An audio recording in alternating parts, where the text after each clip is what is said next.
Hey, Jason here. Today's video, I'm going to answer the question, is EV stock, Ideanomics Inc., stock ticker IDEX, a good buy? This is stock analysis for Masterclass student Faisal, who requested this in our Masterclass.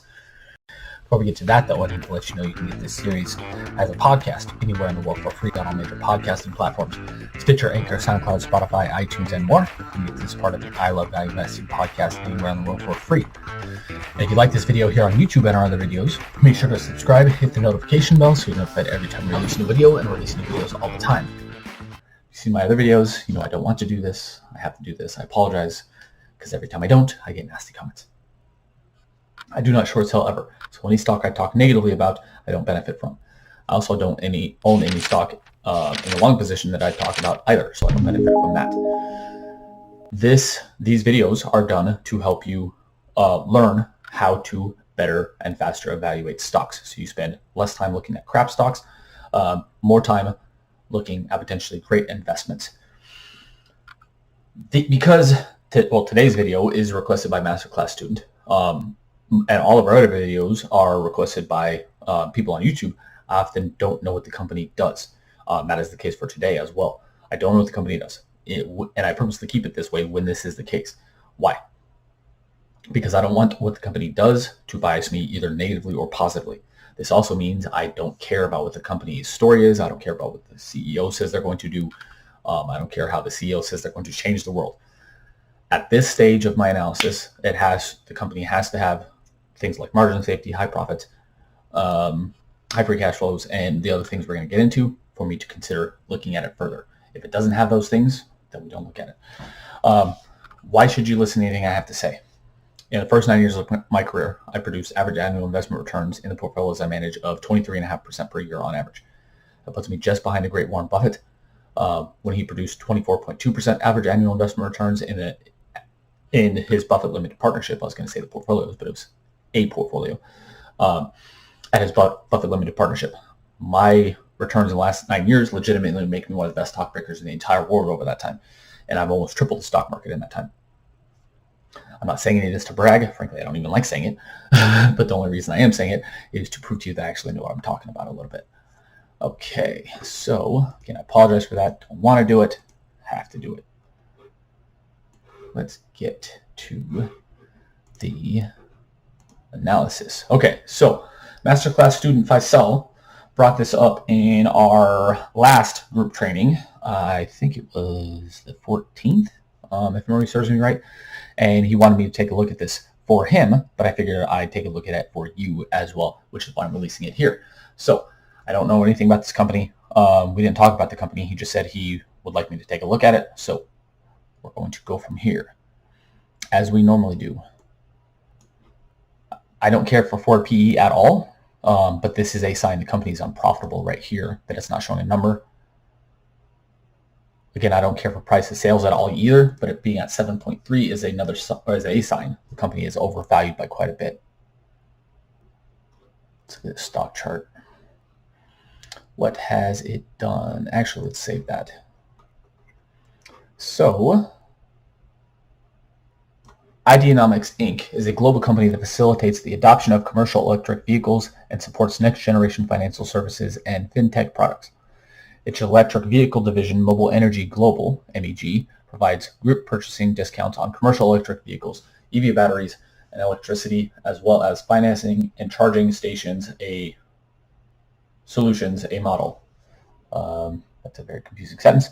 Ideanomics Capital provides fintech solutions that include intelligent and innovative financial services and solutions powered by AI and blockchain. Together, MEG and Ideanomics Capital provide their customers and partners with more efficient solutions for a greener economy. Okay, I have some thoughts on this. Typically, when a company has multiple operations like this, it means they're unfocused, unless they're a gigantic conglomerate like Berkshire Hathaway. It typically means they are unfocused. Typically, that means that's not a good thing. I'm going to reserve judgment on that until we look at the financials, but that is something to watch as we go on in this analysis.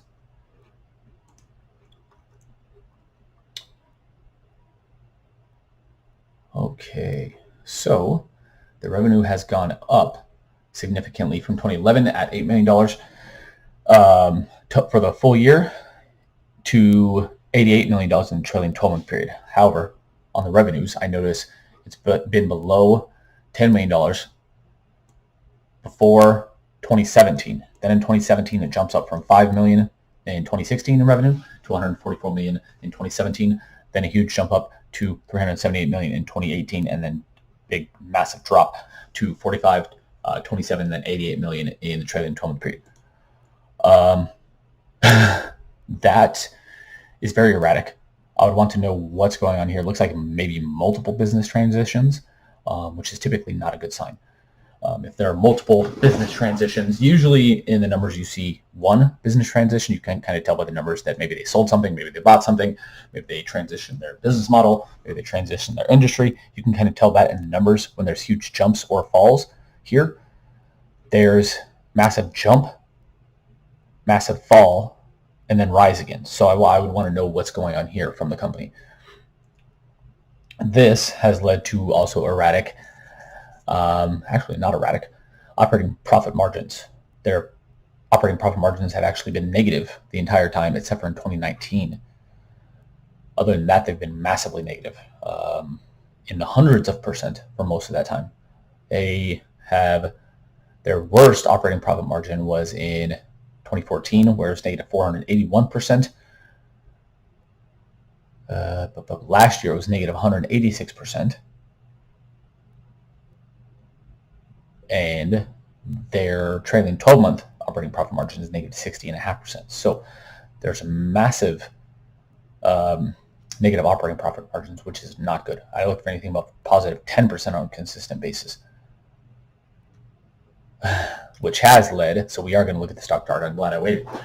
So, which has led, their massive negative unprofitability has led to them issuing a ton of shares in the last decade, from 10 million shares in 2011 to 335 million in the trailing 12-month period. Now, why am I glad that I stopped looking at the stock chart? Because I can almost guarantee that because of that massive dilution, that their share price has gone down enormously in the last 10 years. It has. It's down 51.7% in the full 10 years, and it's down, January, boom, let's go, was it January 31st? And from January 31st, 2012, it's down 70.6%. How did I know, without even looking at the stock chart, that that massive share dilution was likely to cause a massive decrease in the value of the company's shares? Because over the long term, companies are valued based on the cash flows and the profits they produce. In this case, the company has been massively negatively unprofitable for most of the last decade.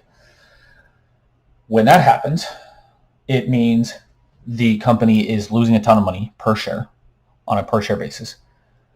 So the company has to issue shares to stay alive, or issue debt, which we'll find out in a second. It might have done both. In this case, let's focus on the shares. I knew this was going to, with almost 100% certainty, going to cause a massive decrease in their share price over the last decade, because when your share price, or when your amount of shares go up and your profits do not go up, it means there are lower cash flow and profits to spread out with across more shares, and in this case, an enormous amount of more shares. That's why I knew with almost 100% certainty that the value of their shares would be lower in the last decade, because they have lower cash flows per share, because the number of shares have skyrocketed. This is a massive problem to watch out for with sub-billion-dollar companies, which this is. Share dilution can literally cripple companies if they can't figure out how to get out of the cycle of relying on share dilution and issuing shares to generate profits. If they can't generate profits, if they can't figure out how to get off of that cycle and generate profits from operations, companies can literally kill themselves with too much share dilution. An example of that is, I don't remember what the company was, but a while back, maybe a month or two back, we looked at a company who had such massive share dilution. I think it was pretty similar to this, and their stock was down 0.6% in the last decade. Share dilution, again, it's a problem for all companies. It's a massive problem for smaller companies. bit surprisingly, their book value per share is down. That's not surprising.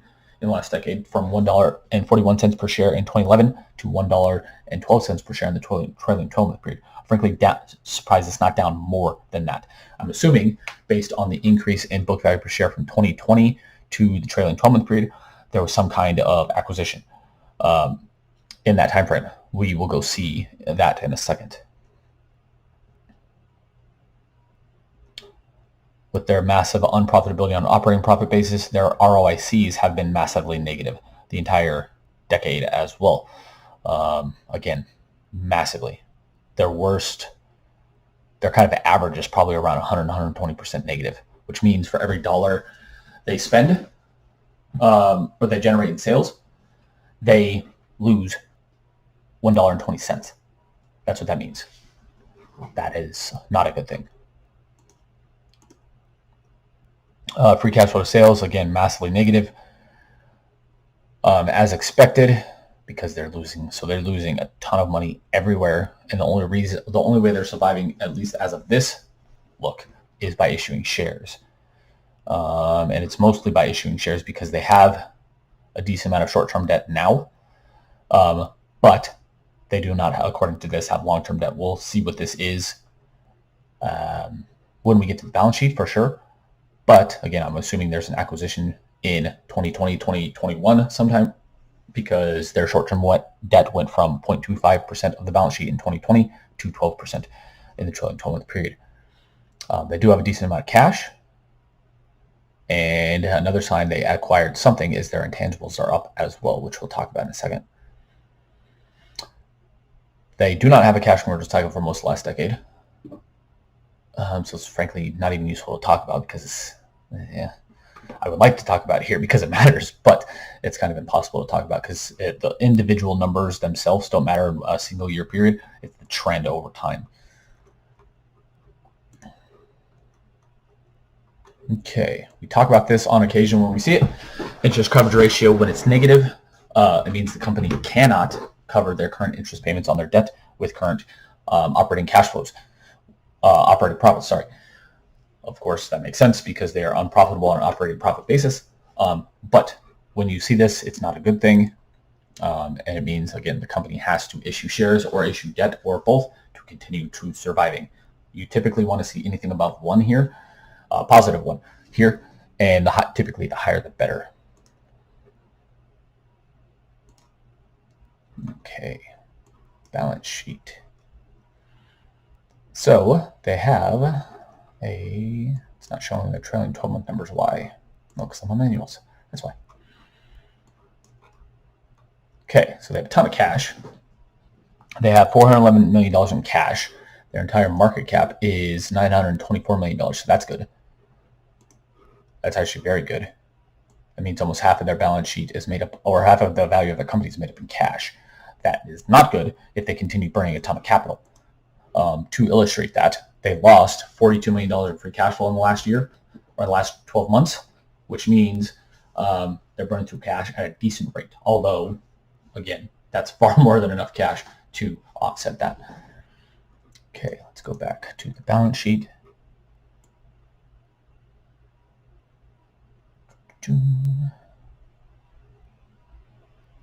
So they have definitely acquired something, because their goodwill has gone up from 1.17 million in quarter 4 2020 to 104 million in quarter 2 2021. How do I know? Again, I've been seeing signs that they've acquired something. How do I know now that looking at the goodwill, they definitely acquired something? Because goodwill is an accounting number that means, again, according to the definition, means this is the excess value a company paid to acquire another company above its book value. In other words, let's say a company has a book value of $1 billion and a company pays $2 billion to acquire it. That company that acquires the company being bought would have a book or a goodwill asset on their balance sheet of $1 billion after the acquisition takes place. This has almost zero real world value, especially for smaller companies. Meaning I would write 100% of this number off the valuation. If I were to value the company, meaning it would lower the balance sheet strength by about $104 million, and it would lower the valuation of the company by $104 million. Why do I write it off entirely, especially for smaller companies? Because again, this is purely an economic number, or purely an accounting number, sorry, has no real world economic bearing on companies unless in 99.9% of cases. So when I value it, I would legitimately take $104 million off that valuation.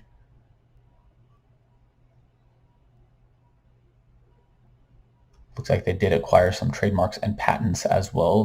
Those have value. Typically, they have value.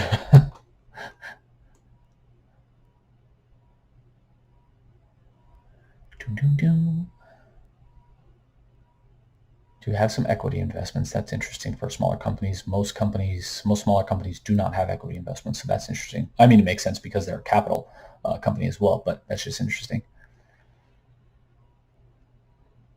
Do have a decent amount of long-term debt, which did not show up on the other sheet. That showed up as short-term debt. Oh, this is current portion of long-term debt. Okay. So they have about $84 million in debt, current debt, and capital lease obligations. Again, they had $1 million before the acquisition, and I'll look what that acquisition was in a second. They do not have any long-term debt, but they do have long-term capital lease obligations. But their cash more than covers those long-term and short-term debt and capital lease obligations. So that's, again, adds a surprising amount of margin of safety here.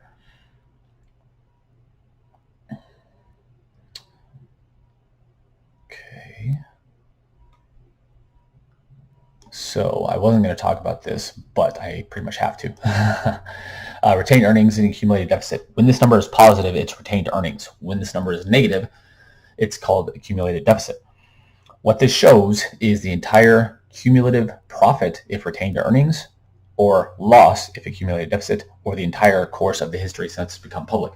So what this means is over its entire history, this company's lost $357 million since it became a public company. That is not good. The reason it's not good is this has a real world economic impact on the company because it acts as a drag on the company. How? If I were to buy the entire company, this means essentially there's $357 million less now than there was when they started the company. Meaning another way to put that is they've burned $357 million to grow the company.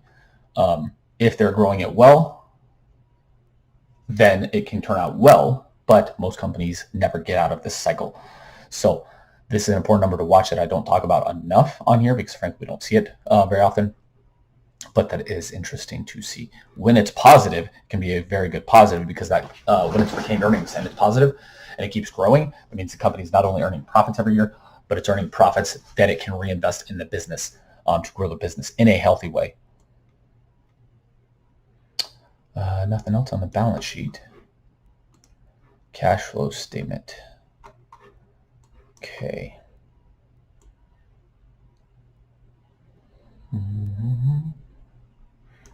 So another issue. They had to impair or write down $60 million worth of stuff, again, whatever stuff that is, in the last year. That's not a good thing.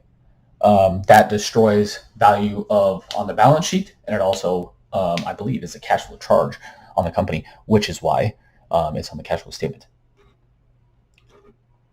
When a company has to write down or impair stuff, it means the value of whatever they had to write down is worth less, or in some cases zero, if they have to write it down completely. Again, that is not good.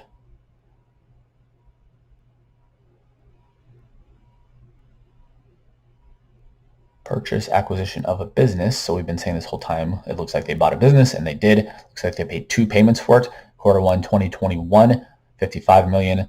Q2 2021, $45 million. So let's go see what that acquisition was.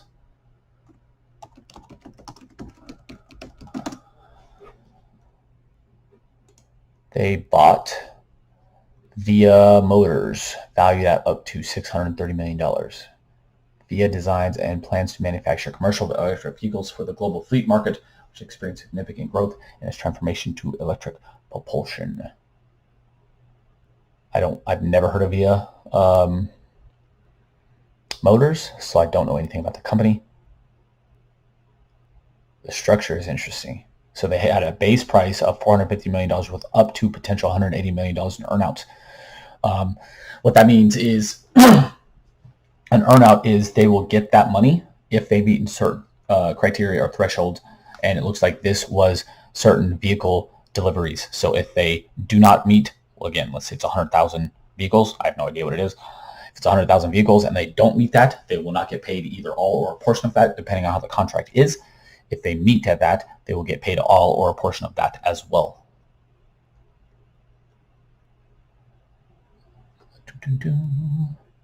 So vans. So they acquired an electric vehicle company. This is another reason why they've issued a ton of shares as well, because they use their stock for the acquisition, or at least in part for the acquisition. That was a large part of the acquisition, which is why they only have $100 million in the cash flow statement, because the rest of it was their shares, which actually their shares are worth less now than they were at this point of the acquisition, meaning in technical terms that the deal has not been accretive to shareholders, meaning it hasn't added value to shareholders. At least they don't perceive value of the shareholder. The shareholders don't perceive value from this yet.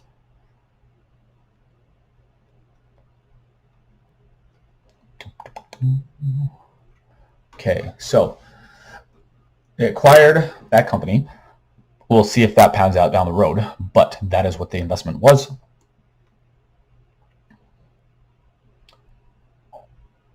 And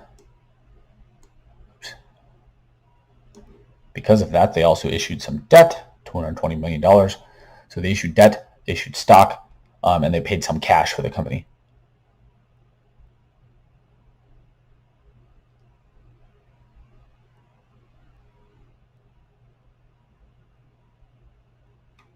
So that, most of this is not good, in all honesty. Company doesn't meet really any of my thresholds over here in terms of profitability. I don't think any of them. It's acquiring businesses at a likely highly overvalued rate. Why do I say that? Because most companies in the EV space right now are enormously overvalued. So I would assume they overpaid for that acquisition, and they paid for that acquisition by, again, non-cash flows, at least most of the non-cash flows. They did that by issuing shares, which massively diluted shareholders, which has led to continued decline in the share price in the last decade of about 70%. And they've also had to issue debt to do that because they're not earning enough from operations. Plus, they're still losing money even after the acquisition. So not good all around. And I won't be able to look at their valuation because they're unprofitable. Frankly, I don't know why this is showing up at all. That's not correct. I can tell you right now this is not correct because they're negative on an operating profit basis, which is this number. So that 9.81 positive is not correct. So what I can do here is illustrate to you how overvalued this company is. Again, I can't show you its actual valuations because it's not profitable. But what I can do is I can show you, we got here under small. Find a company of similar size. They are about 900 million. Might take a little while here. There we go. Getting closer. Still getting closer. Get out of your ad. What's their market cap? $930 million-ish. So let's find a company of a similar size. One more, hopefully. So let's go with, I'm not familiar with any of these companies. So let's go with this company though, to see if they're profitable. Actually, I'm familiar with Shoe Carnival, so I'm assuming they're profitable. So actually they are profitable, at least on a PE, because the PE is there. So let's go there. So what I'm going to do here is illustrate how to get a relative valuation. I think is what it was. Yes. Of a company if it's unprofitable. They might not be profitable. It should work. Okay. We want that, We'll move my tabs.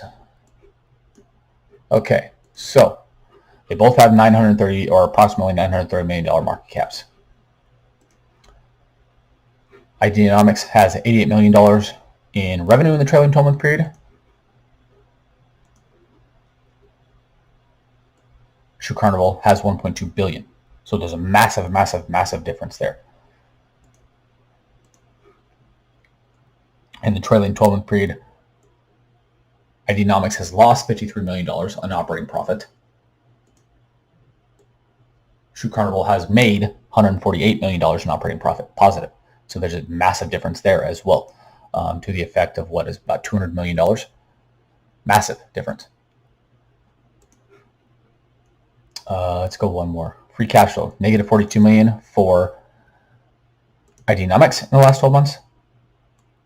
Positive $100 million for Shoe Carnival. So what this means is Shoe Carnival is enormously bigger on revenue, enormously bigger and better on operating income, enormously bigger and better on free cash flow. Yet they have about the same market cap. This is the valuation for Shoe Carnival. They actually look slightly undervalued. I look for anything under 8 on enterprise value to EBIT. They're at 6.74. So they're slightly undervalued comparing to their metrics, which means because they're, again, what is that? I don't feel like doing the math in my head. 20x. I don't feel like doing the math in my head right now. 20x, bigger revenues, $200 million plus, better profits in terms of operating profits, and what, $150 million difference in free cash flows, and they're valued about the same on the stock market, at least in terms of price.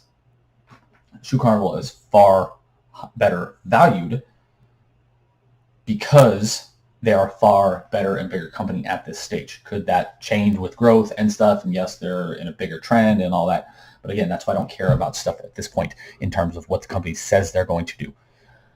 At this point, this illustrates that IDEX is enormously overvalued because it has the same market cap as a company that is enormously more profitable, has way bigger revenues, has way bigger cash flows than it, and it's only slightly undervalued. This shows that Ideanomics is massively overvalued, and for this reason and the other reasons that I talked about, I would not consider buying IDEX or even researching it further because it meets literally zero of my criteria. It's enormously overvalued, it's unprofitable, massively diluting shareholders and causing massive loss in share prices. With this, again, at this stage, I don't care about what the company says it's going to do or any of that.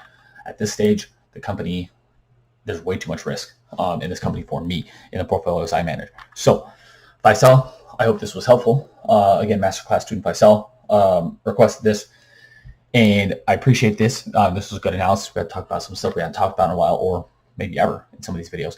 So, great analysis here. Not a great looking stock.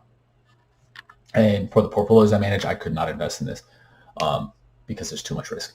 I hope this was helpful, not just for Faisal, but for you out there as well. If I missed something, if I should have explained something better, if I didn't explain something well enough, let me know in the comments below. If you want me to look at a stock like this for you, I'll do so anywhere in the world. I'll look at a stock anywhere in the world for you if it meets 3 criteria.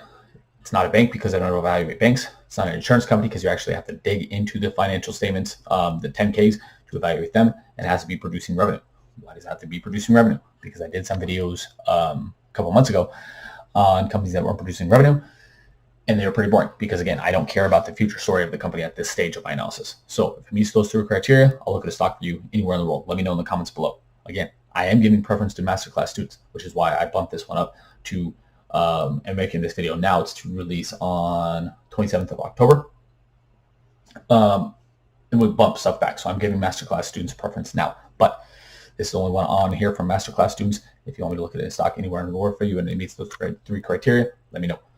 If you're listening or watching on YouTube, thanks so much. Really appreciate it. Make sure to like, love, share, comment, and subscribe. And if you do subscribe, make sure to hit the notification bell so you're notified every time we release a new video, and release new videos all the time. If you're on subscribe and notified on YouTube, you'll also be notified anytime we release, or that we do a live as well. We're starting to do those more. If you're listening on the podcast, again, thanks so much. Really appreciate it. Make sure to do all that same stuff. But on the podcast, we'd also really appreciate a review, because the more reviews, views, and listens we get to our content, the more people we can help. If you're looking for more help on how to become a better investor faster, make sure to check out our free resources below, including our 5 free gifts, where you can get my preliminary analysis checklist and worksheet, so you can analyze stocks like we just did yourself, well and fast. You can get that for free as part of the 5 free gifts below in the description. You can also get a free PDF copy of my book, How to Value Invest, and a free copy of our guide, 7 tips to picking great stocks and 3 times you must sell. You can get all 3 of those for free at the links below.